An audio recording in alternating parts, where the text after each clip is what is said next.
Halo semua, kembali lagi di channel Ngomongin Film. Kali ini kita akan membahas alur dari sebuah film yang menceritakan tentang pandemi misterius yang mampu membuat seseorang meninggal dunia ketika ia pergi keluar rumah. Beberapa orang mencoba bertahan hidup dengan cara tinggal di sebuah gedung maupun supermarket, tetapi pada akhirnya mereka harus mencari cara lain karena mereka akan segera kehabisan persediaan makanan. Lalu apakah orang-orang ini bisa bertahan dari wabah pandemi mengerikan itu? Wes rasa kesuwen, langsung saja kita masuk ke alur ceritanya.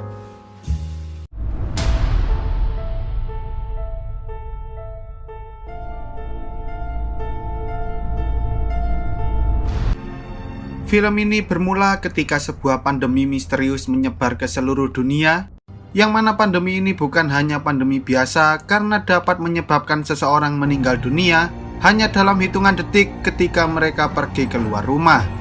Hal itu membuat orang-orang sangat ketakutan dan tak ada yang berani keluar rumah, hingga membuat seluruh kota yang ada di setiap negara berubah menjadi kotor dan sangat berantakan karena tak ada yang tahu bagaimana caranya menghadapi pandemi misterius yang sama sekali tak memiliki gejala tersebut.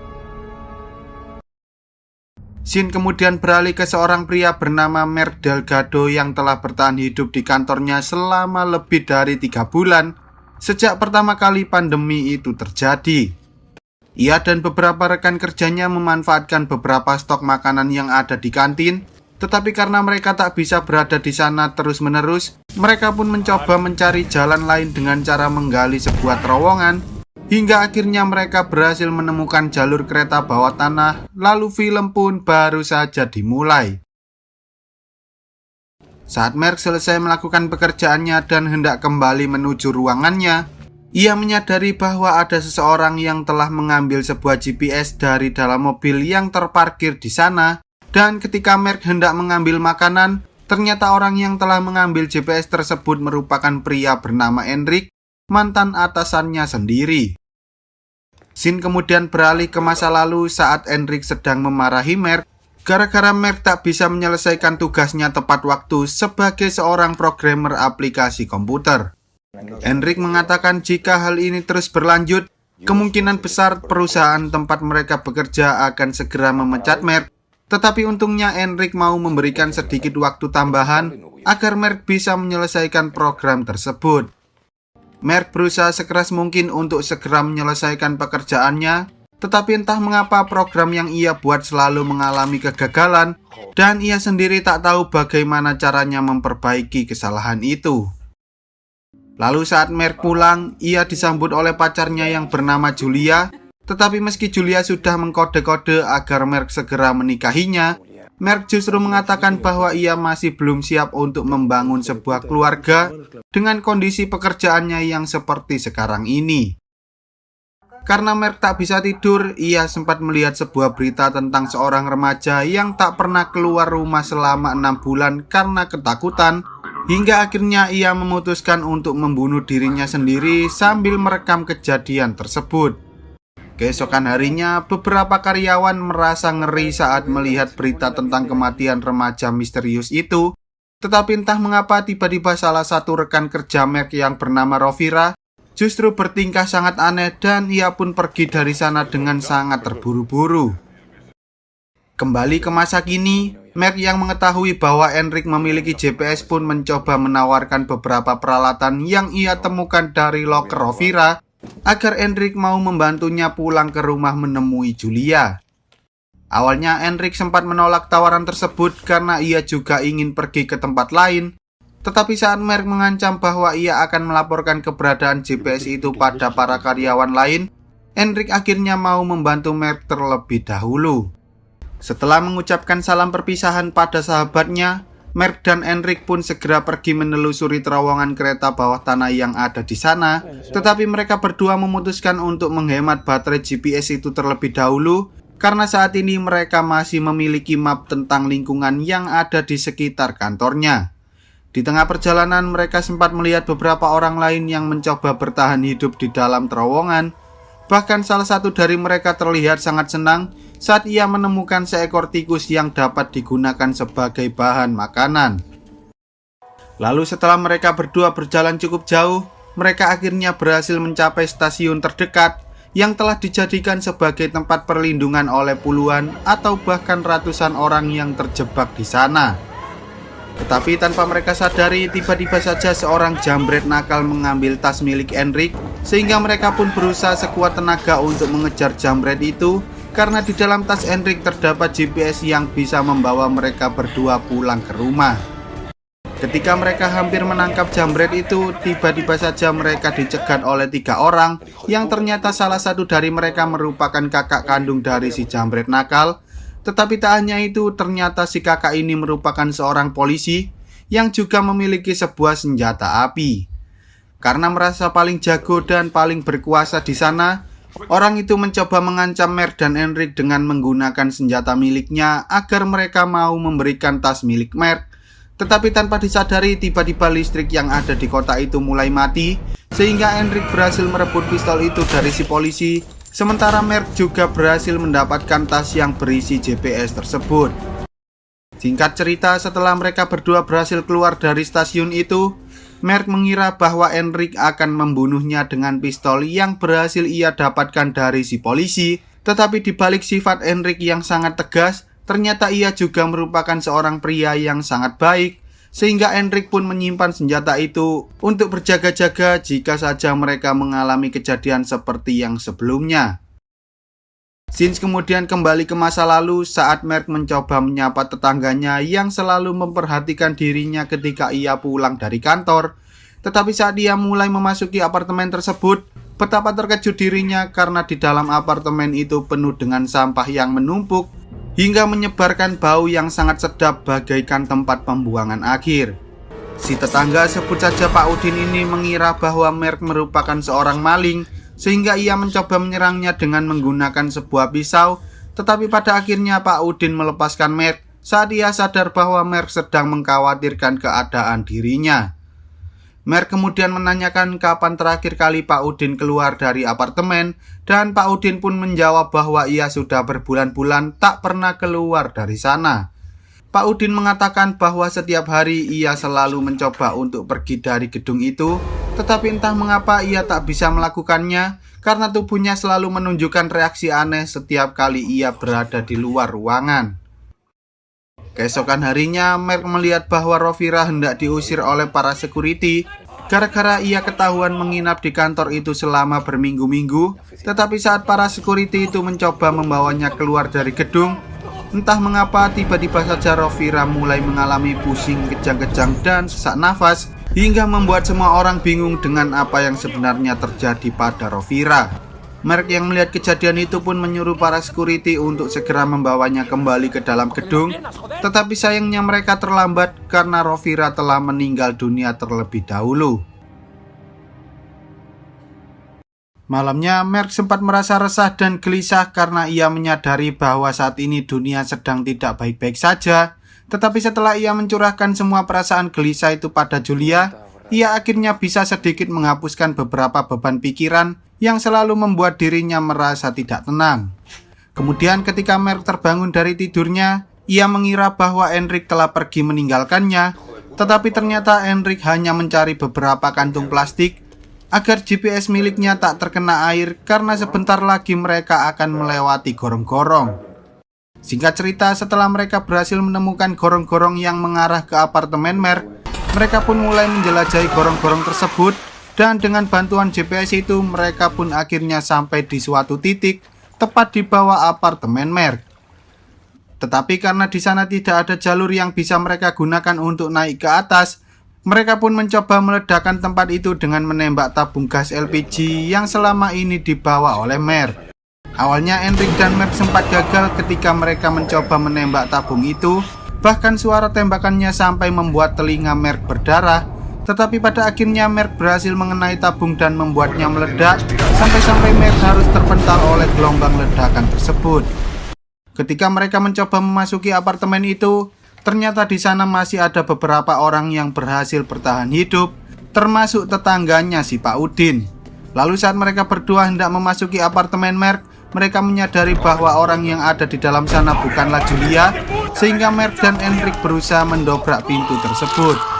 Merk mengira bahwa orang itu, sebut saja Pak Agus, merupakan orang jahat.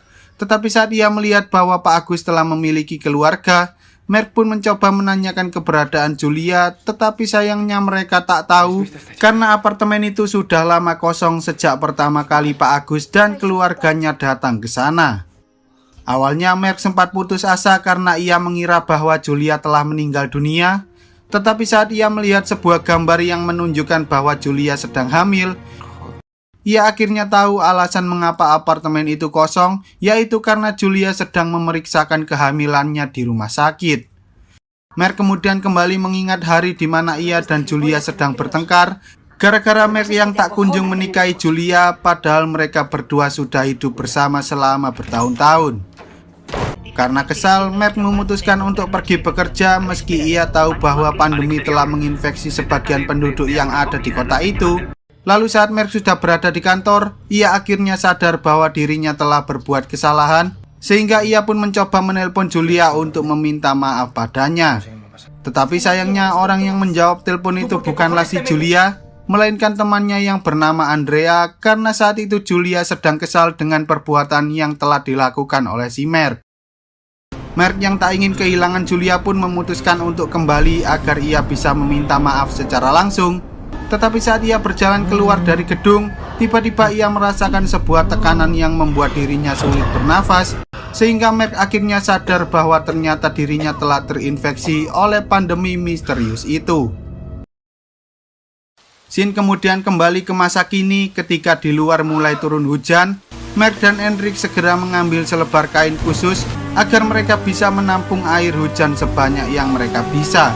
Perasaan bahagia sempat menghiasi wajah Merk, Enric beserta Pak Agus dan keluarganya, karena selama ini mereka telah kekurangan air bersih yang dapat mereka gunakan untuk minum.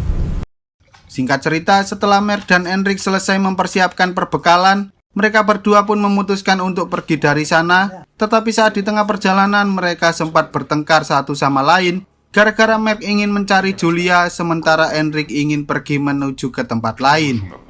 Awalnya Merk mengira bahwa Enric tak memiliki seseorang yang bisa ia temui, tetapi ternyata Enric berniat untuk pergi ke sebuah rumah sakit untuk mencari tahu apakah ayahnya yang sedang dirawat di sana masih hidup. Enric kemudian mengatakan jika Merk mau membantunya, maka ia akan memberikan GPS tersebut pada Merk saat mereka sudah tiba di tempat tujuan.